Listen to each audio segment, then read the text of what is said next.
As the birds chirp away in the background and the dog barks distantly in the British summertime, we are here amidst chaos. If you ever listened to or watched one of our live streams before, we're quite known for chaos. But Emily, you got a message 15 minutes ago saying, please pick your dog up from nursery. It's too hot. Well, the message was sent 15 minutes ago. I actually just got it 2 minutes ago.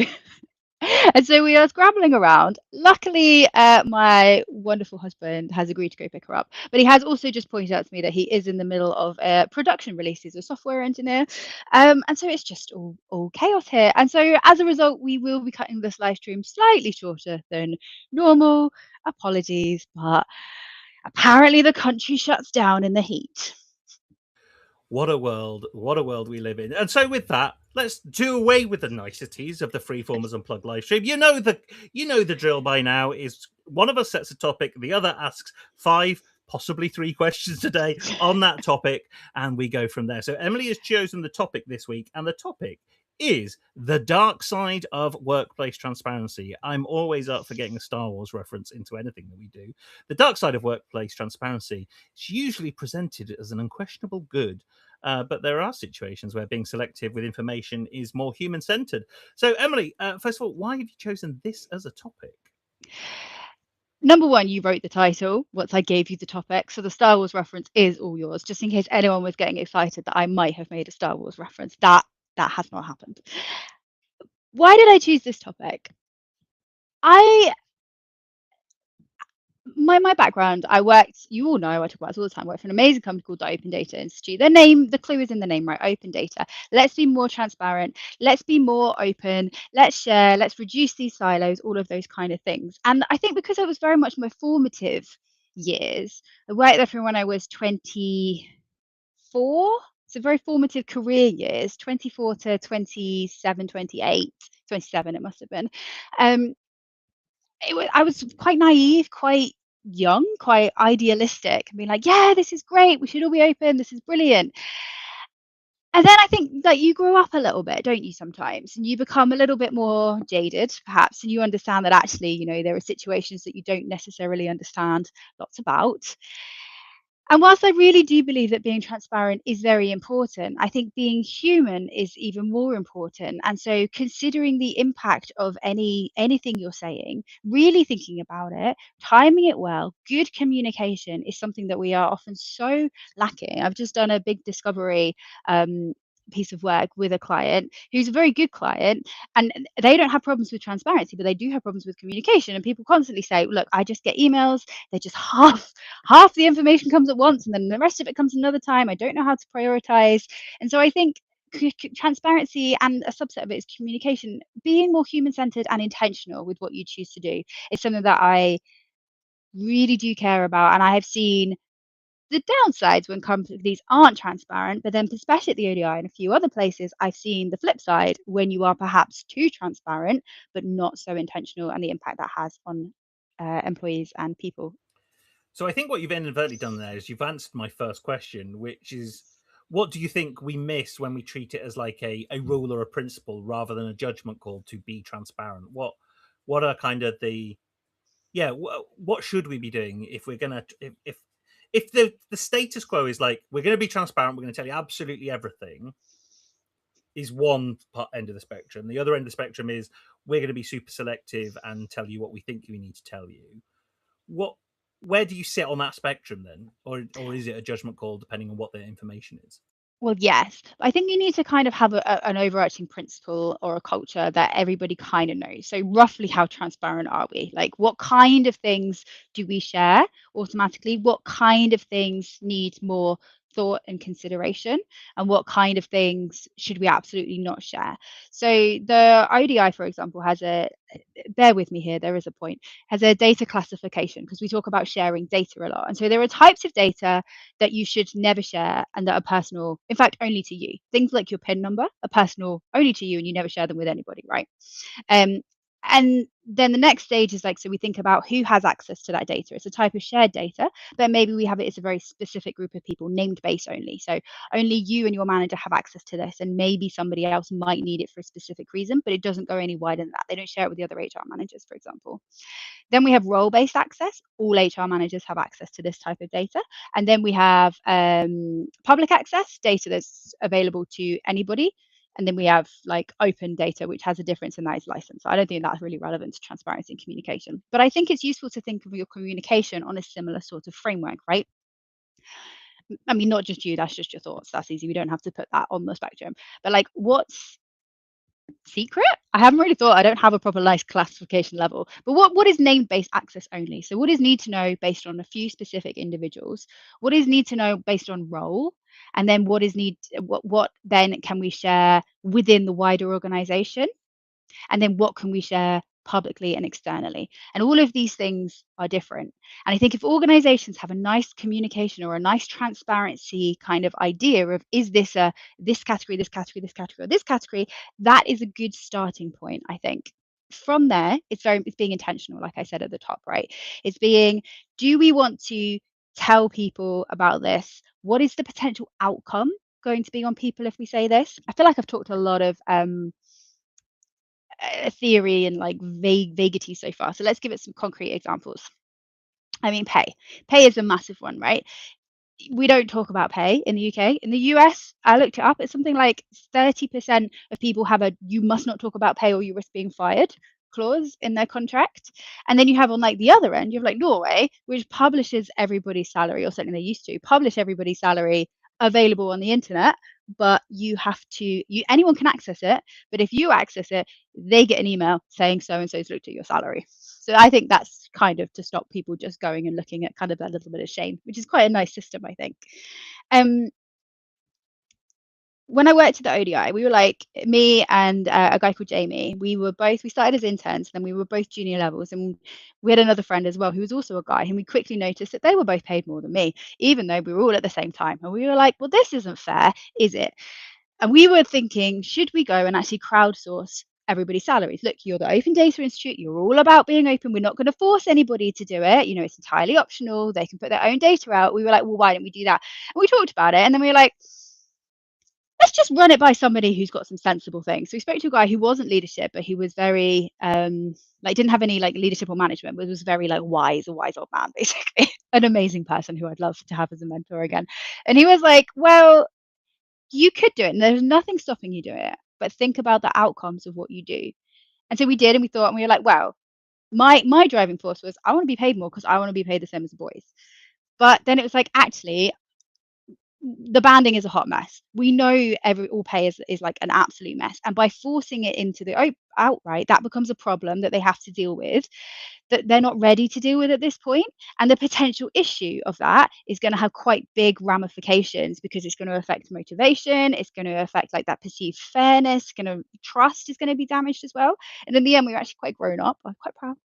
We were actually quite grown up, and we were like, actually, maybe this isn't the best thing to do. Maybe Emily should just go ask for a pay rise, which I did, and I didn't get. But I did get a pat on the back saying, well done for asking. I was like, okay, thanks, but we can't give you any more money. Bravery is your reward rather than the actual reward you probably deserved, or most definitely deserved.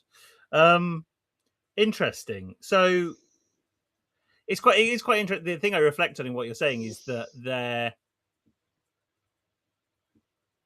if transparency isn't built into the system, but the users demand it, not that you didn't end up demanding it in this stage, is like, is that enough?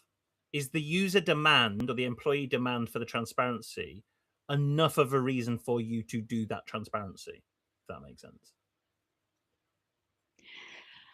Well, it could be, but it's something that you have to be very intentional and design in a human-centered manner. People don't always ask for the best things, right? They say they want to do this, but they don't always necessarily have all of the knowledge to make an informed decision, or all of the context or things like that. So for example, again at the ODI, there was something where they were very like open to the team. And they're like, this is the idea, this is what we're thinking of pursuing. It was something called sector leadership programs, which is basically, we're going to look at a particular data area, and we want to focus, sorry, a particular industry, and then we're going to focus on getting the data out there within this industry, and that's going to be our strategic area, because they had an opportunity with Sport England as well. So like the sports sector or the physical activity sector was one, and then there were lots of other different opportunities as well, right?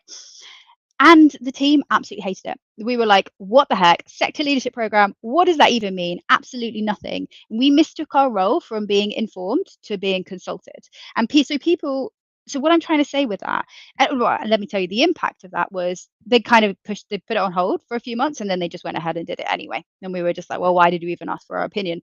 But then I think there was that confusion, like I said, between that role of, are you consulted or are you informed? How are you being transparent?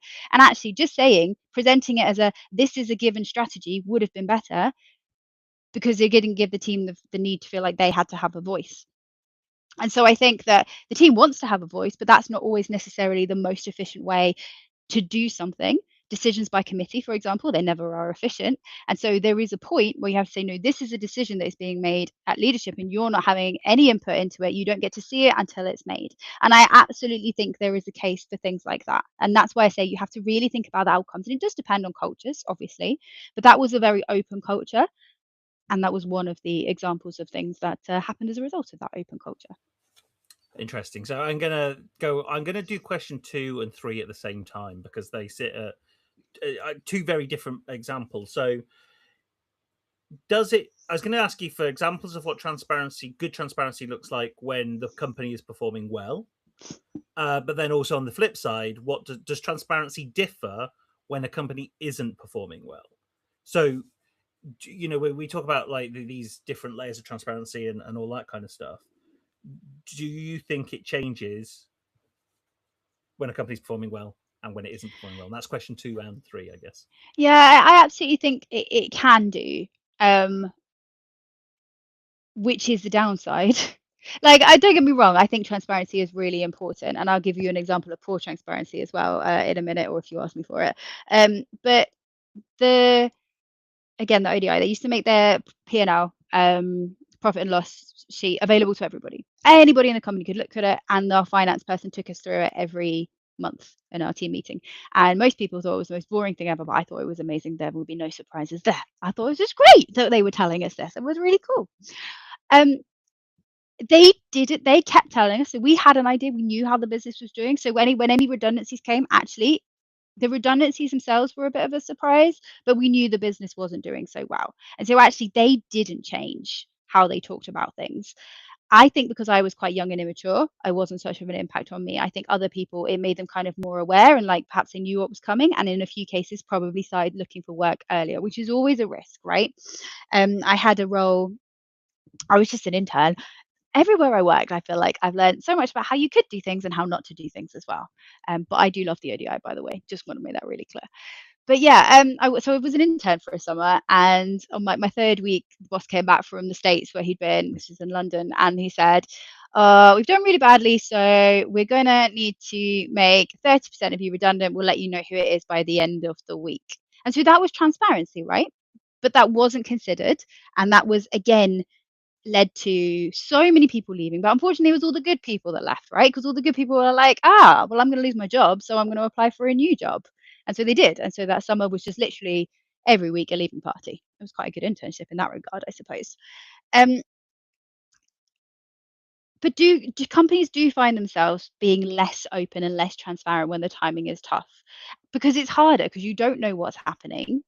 And so I think in a way you do need to stop being transparent, as transparent. You do need to hold off and think about the timings of when you're going to say things. Don't announce it on a Monday and do it on a Wednesday. Equally, don't pretend everything is absolutely fine and then call people, you and I went through this together, and then call people into rooms and say they've been made redundant and they have to leave immediately without telling the rest of the organization what's happening.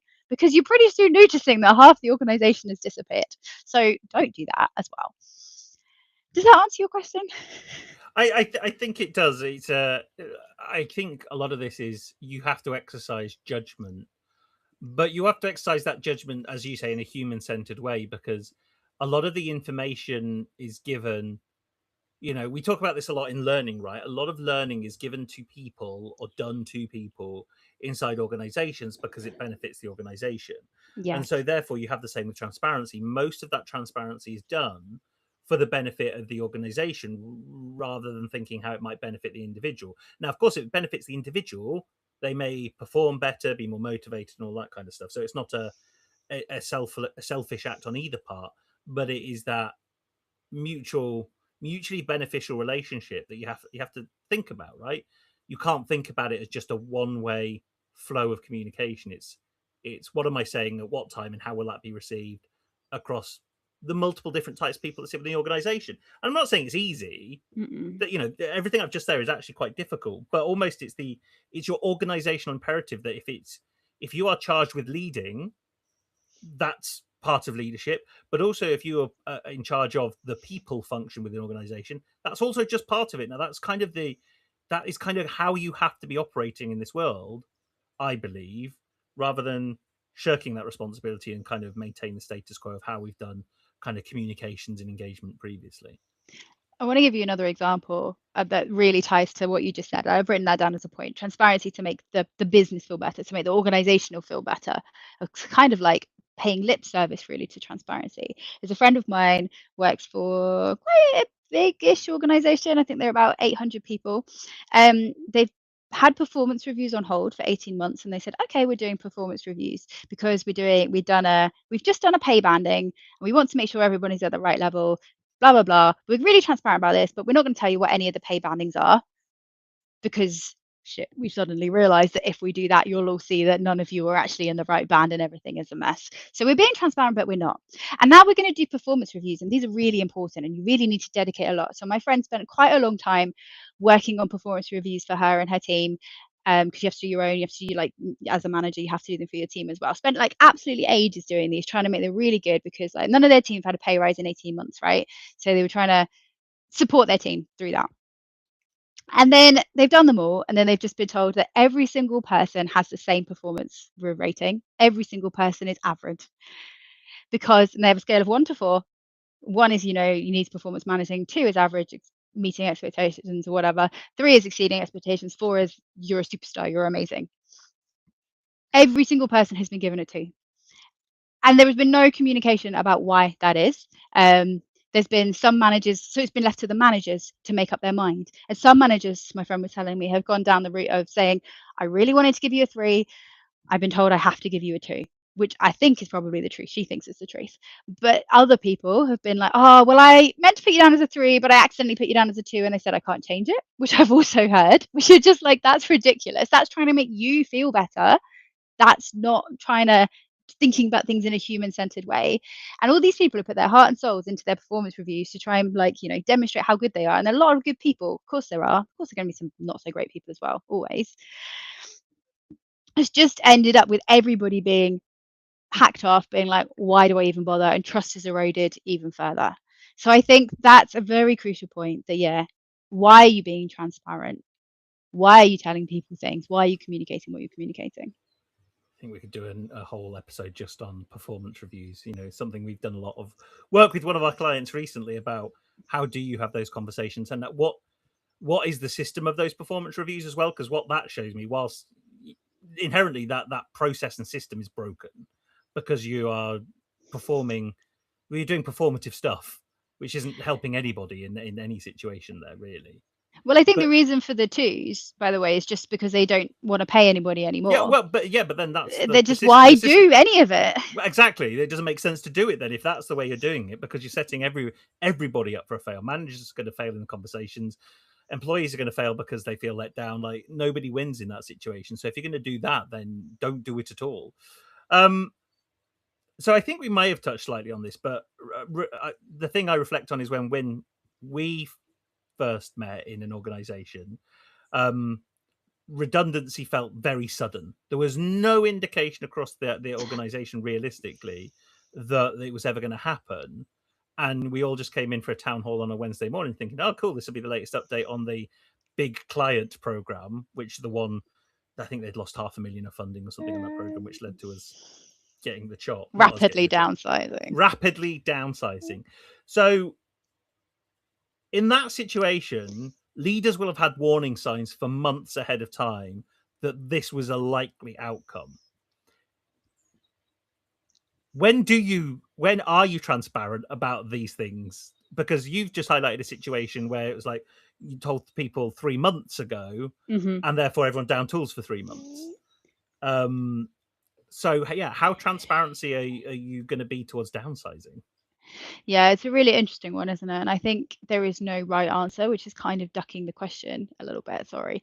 But you have to think about your organization and how they're going to react, but also think on a human level. Like, how much would you like to know in advance? And maybe your hands are tied a little bit, but I genuinely think the best way to do it is kind of drop some hints. What do they call it in politics? Lay the track, right? You want to kind of lay the track a little bit, set the expectations that things aren't great, but then once you've made the announcements, then start the consultation period really quickly. I think that was the other thing that really hurt us where we worked before, is all the people that got made redundant had been there for like what, 2 years or less, and so they didn't need a consultation period or something like that. I can't remember the exact details, but it was literally out the same day. There was no consultation, and I think that's what the biggest shock was to us with that. So if I do think you want to do it quickly and rip the band-aid off, but I think you need to lay the track beforehand. Is the most human-centered way of doing it, thinking about people so they know something bad is coming, and then the really painful bit is relatively quick. Yeah, I mean, I remember the first consultation meeting I was in, and there was, I think, 8 of us in the room, and our manager started crying, and you're like, are you at risk of redundancy? Because if not, it feels like you're making this a lot about you and not about us. Like, I get that you may be upset that you've got to deliver this information, but again, you've got to remove remove the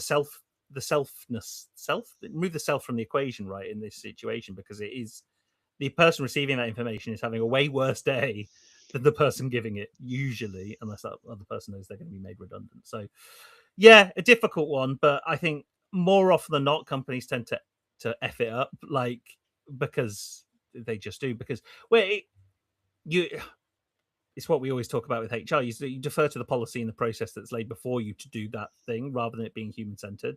It's like, Mm. what is the bare minimum we have to do to take people through a redundancy process? Cool, we'll do that. And it's Do you like, remember that clip that did the rounds a few months ago of that person who like got fired on like an email chat with somebody who didn't know what was going on, and then they like put it on LinkedIn? Do you remember that? I think so. Yes, yeah.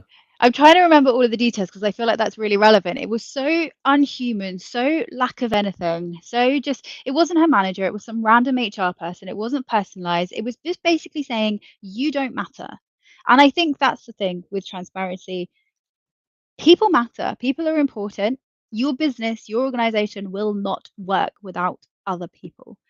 And so treat them with respect and think about the outcome of what you're trying to do before you do it. I'm gonna have to find a clip. I don't know what film it's from, but it keeps coming up in my feed. The film with George Clooney and Anna Kendrick, and they're making someone redundant. The bald guy who is I mean, this is the kind of the content that people the new the sign in new for, isn't it? like the main news editor guy from the Daily Bugle in the Spider-Man films. I can't remember his name. Quite a famous actor. Oh, But Jason, I it's can't. Jason something, isn't it? It's not. James K. Jameson? No, I that's his think he does. I character's. think I think he Oh, I don't has. know. But anyway, but essentially, I will find that clip The film is because called Up in the Air. the way they deliver this information redundancy is genius. Because George Clooney goes, "Hey, look, you were a chef like 20 years ago. Like, why did you give up that dream?" And he's like, "Do you not now see this as like an opportunity to go back after the dream?" Like the way they framed it is like they completely convinced him that this redundancy was the best thing ever because they took the time to personalize it, and it was left like, "Well, yeah, cool, this is a great opportunity." Um, the last question I have before we go into your article of the day is, what does human-centered transparency look like then? How do you practically do it, I guess? Yeah, so I think I kind of have a standard framework I use for pretty much anything, right? But like, what are you trying to achieve? Um, how will you know if you've succeeded? Sure. But then what are like the potential outcome? Like, who is this going to affect? And then what are the potential outcomes either way, like positive and negative? So positive outcomes, but what are potential negative unintended consequences as well? I think if you can like, for any communications or any transparency measures that you're thinking of putting out, like just quickly run through those things and really think about, really focus on those negative unintended consequences. Am I just doing this for me? to make me feel better or to protect those higher up from me? Or actually, have we really thought about the teams and thought about the impact this is going to have from them? And if it's going to be rubbish, because we all have lows in organizations, losing your job, for example, is terrible. Finding out you're paid outside of the banding is not great. What can we do to make things better for those individuals? How can we support them? How can we support the managers to support them? Because actually that personal touch, the manager who has the relationship with their line managee, that's probably where you want to look at it. Awesome. I think that's a great, it's not a segue, but a great opportunity for us to go into article of the week. We do not have a theme tune for that. Oh, I also have done away, I've just realized, done away with the noises I had for each question that we I did mean, it that was before. ages ago, but yes. Okay, article of this week. It's a sporting one because England play Norway in the World Cup quarterfinals this Sunday. So it is a perfect time to look at why Norway are so good at football. Because Emily said to me earlier, I just didn't expect Norway to be this good at football because you hear of Argentina, Brazil, France, and all the big teams. Why are Norway so good at football? And it turns out, oh, sorry, Emily, you I do just want to say England are playing Norway on Saturday, not Sunday. So if you tune in did I on say Sunday, Sunday? you will have missed the match. Well, if it Yes, goes to big extra time, football fan that you are, if clearly. it goes to extra time, they will be playing on Sunday, just about. But anyway, and so yeah, about well, when Erling Haaland was about 9, they essentially revolutionised the kind of the Norwegian education system for sport, if you like. And where is it? Yeah, that was it. They had 8 rights essentially, which they have for every sporting one. And in what there was the year 1987, I think it was. That can't be right. They bucked the trend essentially, and they included mastery and freedom to choose, and the idea that every child. 2007. 2007, thank you. That makes more sense with Erling Haaland's age. Otherwise, he's the same age as me, and that makes no sense.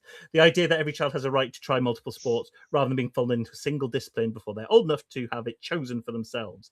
And so they're saying that Haaland is like one of the greatest, from this kind of this framework.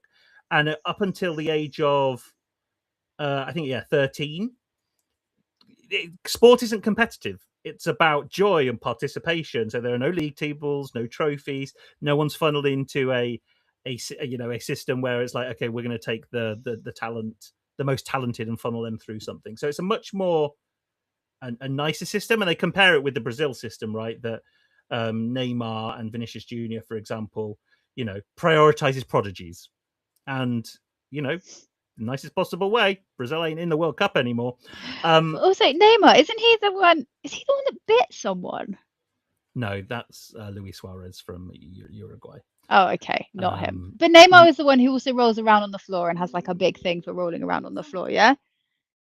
I mean, you could say that about almost every footballer. Well, that's true. That's true. But Neymar does have a higher propensity to roll on the floor. Right? I'm just saying that it's not just that they're out of the World Cup; it's also that they just seem a bit prima donna-ish.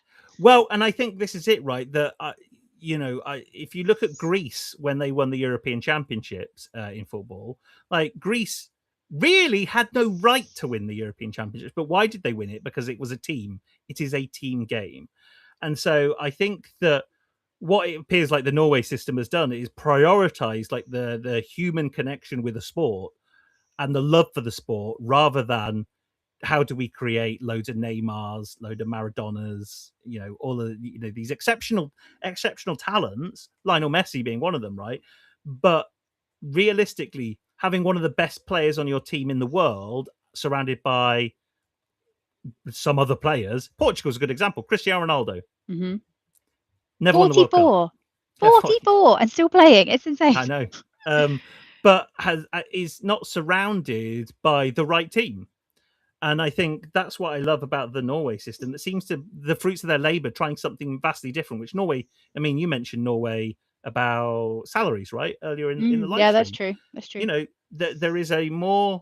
There is a different approach. And I think more often than not, we are afraid to try these new approaches because they don't realise the value straight away. Whatever Norway did in 2007 did not instantly realise the value. But now you have Erling Haaland as one of the world's best footballers out of a system that isn't like any other. I think it's just a really interesting way to look at, the development of people, creating teams, and all that kind of stuff. Well, whilst I agree, like Norway's got one great player, right? But like we've got And a they got great. Martin Odegaard is also a great player. Okay, but there are lots of like great players on lots of the national teams, right? So is it just that? Can it also be what's the word, like a coincidence? Like it's nothing to do with the sport he came out of. It just he is a great player and he was always going to be a great player. Possibly. Well, there you go. Well, I think you look at the successes England have had when Gareth Southgate was there. That it became less about the great players to an extent, and more about the culture that Gareth Southgate created among that team, which was probably going against much of the hierarchy of English football at that time. I would suggest, and I think maybe Gareth Southgate also had a huge influence on what that looks like moving forward as well, based on his international role. So I think what we always get lost in with sport, particularly, is that regardless if it's a team game and individual, like it's still a human doing the stuff. Then they're not a bunch of robots doing the sport. Like if you've ever got up for work in the morning and felt like, oh, I don't want to do the work today, or I can't do the work today, like motivation just isn't there. To think that regardless of what money and what environment in football or any sports person has around them, doesn't feel those same challenges is just a complete misunderstanding of human behavior. And so, and I think that's where we might have got lost, especially with the early start of this decade. Is a lot of it was about the money and the prestige, and England's golden generation was a whole host of amazing players that never fulfilled their true potential. I think is the line they use a lot, right? And so, I think we're leaning into now that you see the age of football managers as well, and their kind of backgrounds not being professional footballers themselves or hugely successful footballers, is that it is become more of an exercise in leadership rather than the quality of the sports person in front of you. So, which would change which from a workplace perspective completely shifts how you hire someone, because you're always trying to hire the best, hire the most talented individual at any given point. Are you? I don't want to use the phrase cultural fit because that's not. But like, what do you need? Isn't just about the skills and resources that one individual has. It's about the personality and traits they're going to bring to the team. We'll leave you this because I promised we'd stop at 1:30. I do apologise, but Jordan Henderson. I don't know if you've seen this. Poor fellow. He's broke his arm. Broke his wrist. Broke his wrist. Broke his wrist jumping over an advertising hoarding. What do you? I think he got a yellow card and an injury. Stretch it off, or without playing a minute of football in that at all. But the only reason he's been taking was because of the other stuff he brings to the team, other than being a footballer. Because realistically, if you just did it on footballing talent, you would not take him. But he's been taken because of the value he adds to the squad in other domains, which is like, I don't think it's very brave to do that as a manager, because like every other manager, I don't think would do that. And you certainly wouldn't do it in the English press because they'd haul you over the coals for taking a player that doesn't play. Theo Walcott back in 2006. But anyway, something to think about as we go into Saturday night's game at 10 o'clock Saturday night. England are going to play Norway.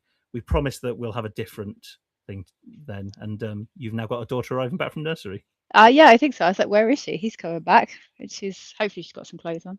We never know. Just left her in the car. Right. No, because you'd have walked. Anyway, that is the Freeformers Unplugged live stream for this week. We will see you next time at 1 p.m. Maybe for a slightly longer one, maybe for an even short one. Who knows? But for now, enjoy your weekend ahead. Enjoy the match. And we'll see you next week. Goodbye. Bye.